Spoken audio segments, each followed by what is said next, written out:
Hi, I hope you're doing well. We are in a lot of times of change and it feels tumultuous for a lot of people. I think a lot of people around the world are feeling this kind of energy shift. And if you look at the global cycles, we know that 2027 is going to potentially bring us a brand new global cycle if you believe in that concept.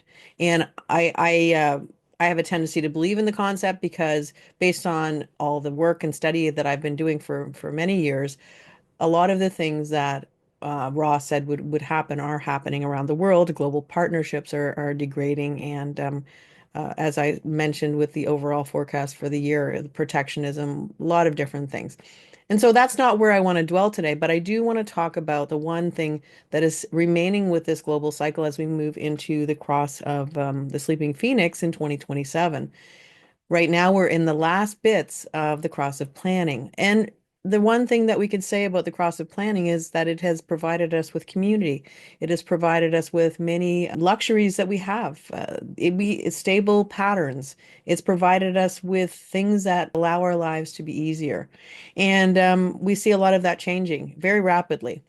And that is one place where I will say that the difference between what Ra Uru Hu talked about and what I believe are is that he felt that things were going to slowly degrade, but I do feel that they're going much faster, and I think we are on just a faster timeline.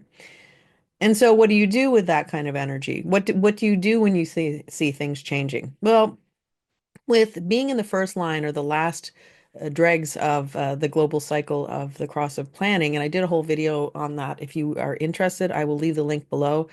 And it just talks about how we're moving from the first line.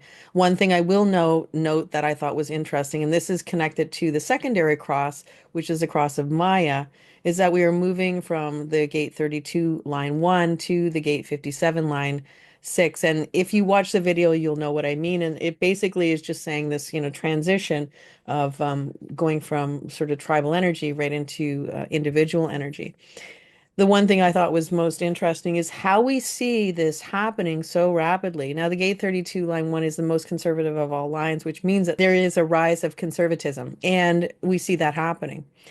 The other perspective is it is going this need to go back to the good old days. But on top of that, there are two ways that this can happen. This energy of the gate 32 line 1 can play out. One is that it is a slow, so you come into a new company and you're going to change you want to bring a lot of changes in. So you've bought a company. And with that company, you have all the people that actually work in that company. And so you come in and you say, okay, well, I want to make this more efficient because it hasn't changed in quite a bit of time. And so we need to make this more efficient. So there's one way you can do it is you come in and you slowly make the changes. You consult the people that are going to be affected by what you want to do, and you sort of make those changes. The changes will be made. That is the one line that we're always, walking, but they're going to be made in a way where people feel like they have some input because we're talking about tribal energy in one way, but if you look at the gate 32, this is more of a business type of energy and less of the dictatorial energy that can come with the 2145 channel. So this is where people are being consulted. The other perspective is you go in and say, we're changing everything and we're going to change it in a week and you're just going to have to deal with it.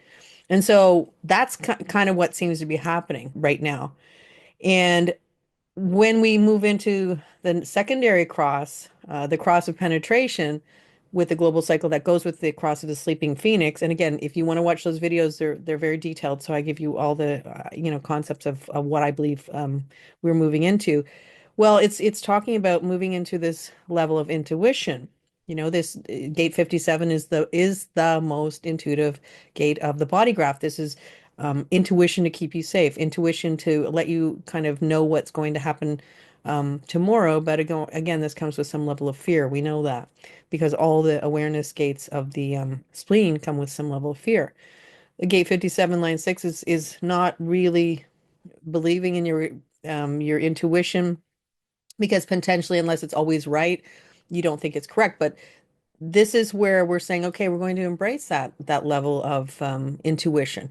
Now, what if you haven't really sort of worked on your intuition, or alternatively, which I think a lot of people step into this, is that they don't believe that their intuition is correct because it can't be, it's not correct 100% of time. So what we do is we go off and we go on YouTube and we go to tarot readers or we go to some person who is a psychic and they're telling you, oh, this is might happen. And I see a lot of this happening where people are sort of going towards these psychics on YouTube to get more answers. We all have that ability to tap into our own intuition. And so I'm not saying that you shouldn't go to these psychics, but sometimes they're just confirming what you already know. And I think that it's a wonderful tool to use. And if you're also increasing your level of intuition, and even if you don't have the gate 57 defined, that's not really essential. You have intuition of some kind. And even the gate 57, we all have the energy of all the body graph, all of the gates, all the channels. It's just that it's more fluid in a gate that is not defined and it's white. So, that's something to think of. But I do see this mass amount of people going to these channels and really being engaged with. Now, they seem like decent people, these people that are, that are rising on YouTube, and I think that's lovely. To me, it's a beautiful example of the shifting energy. And I read an article today on BBC, and it was talking about people dating apps, where they used to have dating apps that were, especially since Valentine's Day and everything coming up. And they were talking about people wanting to have like more real connections with people as opposed to just like hi bye and you move on. And so again, this is another transition that we see. We're moving from this level of the first line where we are right now, where it's just sort of studying somebody, getting to know them, potentially maybe, getting to in a relationship with them. But it could be just, finding out what you need to find out and then leaving. Alternatively, you get to sixth line. This is where we're saying, okay, I really want somebody who's a partner to me. And I don't want just something that just fades away. I want something that's going to be a true connection. And people are actually looking for that in these apps and stuff. So I thought that was another way that we see this transition into a new kind of energy. With the background frequency of the first line, that is sort of where we are still going to be, remaining until we hit sort of the day after Valentine's Day in February 15th in 2027 is when we're supposed to have our shift. So interestingly enough, we are in this first line and we will be moving to the sixth line. And I would say the biggest thing that is potential for the sixth line energy is about mutation, about changes, about things coming together that you wouldn't expect to come together. Being in integrity, being yourself, allowing everybody to be themselves because you want to be themselves. So it's like giving everybody the option and not really having to prove yourself because now we're losing the will center and that type of thing. So the one thing that I look at when we move to this new global cycle is the theme of empowerment, because the sixth line is sitting on the fence and saying, we're moving somewhere else.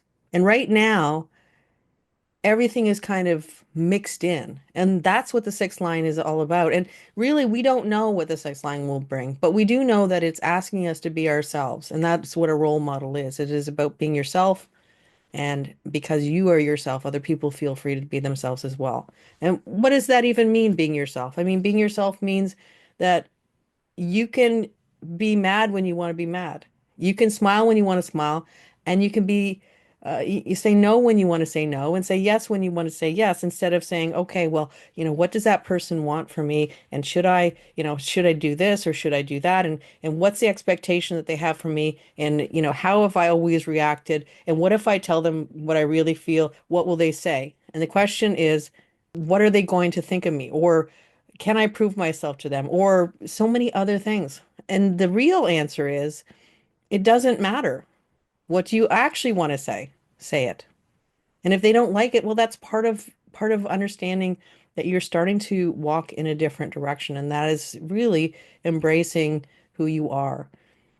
It's easy to keep the peace, accommodate people, and be artificial, and feel like you can't really talk about what you really want to talk about because you think, well, that might be something that they don't like.